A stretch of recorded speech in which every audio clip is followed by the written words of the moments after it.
Bonjour les élèves de seconde et bienvenue dans cette nouvelle vidéo cours. Aujourd'hui nous allons commencer un nouveau chapitre qui va parler des transformations physiques. Alors sans plus attendre, on s'y met tout de suite. Alors qu'est-ce qu'une transformation physique? La transformation physique, c'est tout simplement une transformation d'un système, d'un état physique vers un autre. Alors les états physiques, il y en a plusieurs. Il y a le gaz, le liquide et le solide, que normalement vous connaissez. De l'eau, quand elle est sous forme de glace, on dit qu'elle est solide. De l'eau, quand elle est sous forme liquide, bon bah forcément elle est liquide. Et de l'eau, quand elle est à l'état de vapeur, on va dire qu'elle est à l'état gazeux. Donc ça, ce sont les trois états de la matière que vous devez connaître quand vous êtes en seconde. Maintenant, on va voir comment s'appellent les différentes transformation, puisqu'on parle bien ici de transformation physique et donc de transformation, de passage d'un état à un autre. Donc on va commencer par les plus simples, on va commencer par le passage de l'état solide à l'état liquide. Bah là, pour s'en souvenir, c'est pas compliqué. On se souvient de la lave en fusion, c'est un caillou solide qui devient liquide. Donc, on va parler de la fusion. Ça, c'est quand un solide devient liquide. Quand un liquide devient solide, maintenant, on appelle ça tout simplement la solidification. Maintenant, on va parler de quand un liquide devient un gaz. Quand un liquide devient un gaz, on parle de vaporisation. Parce qu'en fait, c'est un liquide qui s'évapore. Donc du coup, on parle de la vaporisation. Maintenant, quand on a un gaz qui devient un liquide, on appelle ça la liquéfaction. Attention, la liquéfaction, c'est pas un solide qui devient un liquide. Souvenez-vous de la lave.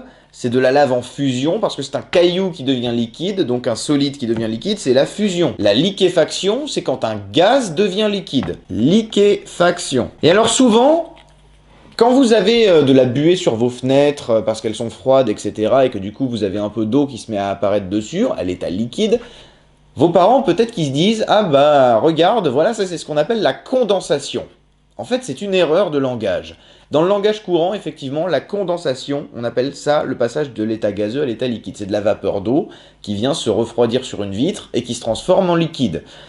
En fait, non, ça c'est bien la liquéfaction. La condensation, c'est un autre nom qu'on donne à une autre transformation physique qui est celle-là. La condensation en physique, c'est quand un gaz devient un solide. Alors là, ça peut paraître très bizarre, mais pourtant, ça existe. Il y a bien la possibilité de directement transformer un gaz en solide sans passer par l'état liquide. On peut passer de l'un à l'autre comme on veut en fait. Il n'y a pas de chemin prédéfini. Alors c'est sûr, vous avez l'habitude de voir de la glace, puis ensuite on chauffe, ça devient un liquide, puis ensuite on chauffe, ça devient de la vapeur. Donc forcément, on se dit que c'est un chemin un peu obligatoire, mais non. On peut très bien passer directement de l'état gazeux à l'état solide et de l'état solide à l'état gazeux.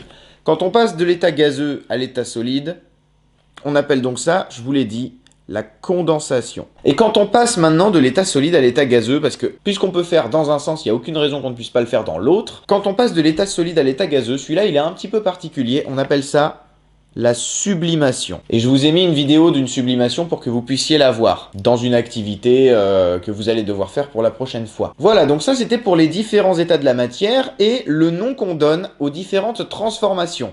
Ces noms sont à connaître par cœur.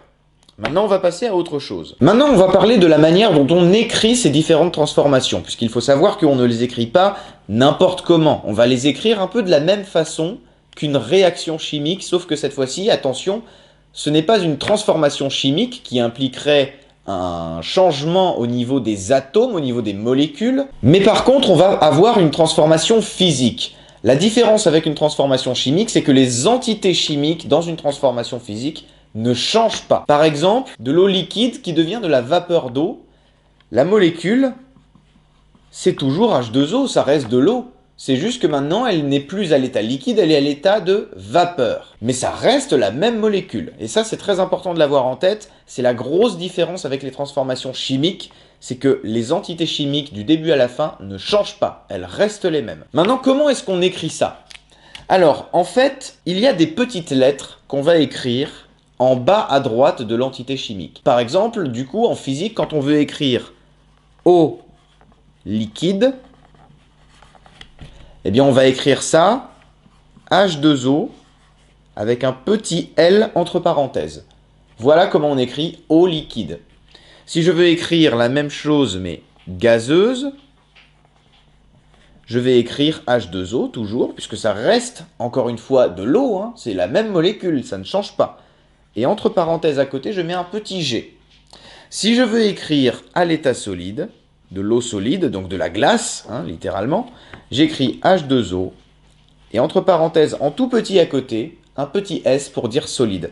Ces 3 lettres, c'est comme ça qu'on va identifier les différents états. Alors comment est-ce qu'on écrit maintenant une transformation physique, un changement d'état? Comment est-ce qu'on va l'écrire?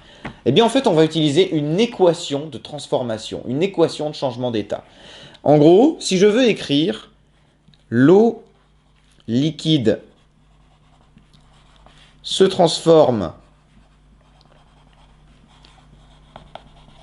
en eau gazeuse. Donc en gros, l'eau s'est évaporée, hein, l'eau liquide s'est transformée en eau gazeuse, ça veut dire... Alors l'eau gazeuse, attention, c'est pas l'eau gazeuse comme le Perrier, hein. Ça c'est de l'eau liquide dans laquelle on a dissous un gaz. Quand je parle de l'eau gazeuse ici, je parle de l'eau à l'état gazeux, rien à voir avec le Perrier. Par contre, ça, comment je vais l'écrire? Alors on va utiliser plusieurs couleurs. L'eau liquide, H2O, avec un petit L, se transforme en, on fait une flèche, voilà, hop, eau gazeuse, H2O, petit g. Et voilà comment on écrit une équation de transformation chimique.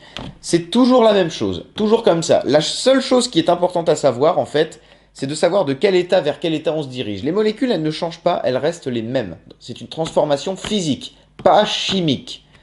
Donc la seule chose qui va changer, c'est la petite lettre qui est là. Donc il est très important de savoir de quel état on se dirige vers quel autre état. Alors maintenant, je vais vous poser une petite question, on va voir si vous vous en souvenez bien.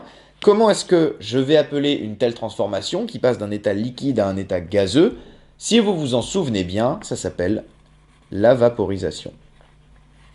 Ici, j'ai donné un exemple de vaporisation sous la forme d'une équation. Voilà, donc vous pouvez retrouver tout ça dans le cours que je vous donne dans la description de la vidéo et que je vous ai normalement envoyé par mail. Ce qu'on vient de résumer aujourd'hui, ce sont les pages 1 et 2 jusqu'au petit 4. On s'est arrêté à petit 4, fusion n'est pas dissolution. Ça, on ne l'a pas encore fait. Donc je vous laisse regarder, je vous dis à la prochaine pour de prochains cours. Et en attendant, je vous souhaite bon courage. Je vous envoie un petit exercice à faire à la maison en attendant la semaine prochaine, pour mercredi prochain. Et je vous souhaite bon courage, continuez d'être sérieux. Je suis très content de voir qu'il y en a beaucoup parmi vous qui continuent de m'envoyer leurs travaux. C'est très bien, je suis fier. Allez, au revoir, à très bientôt tout le monde.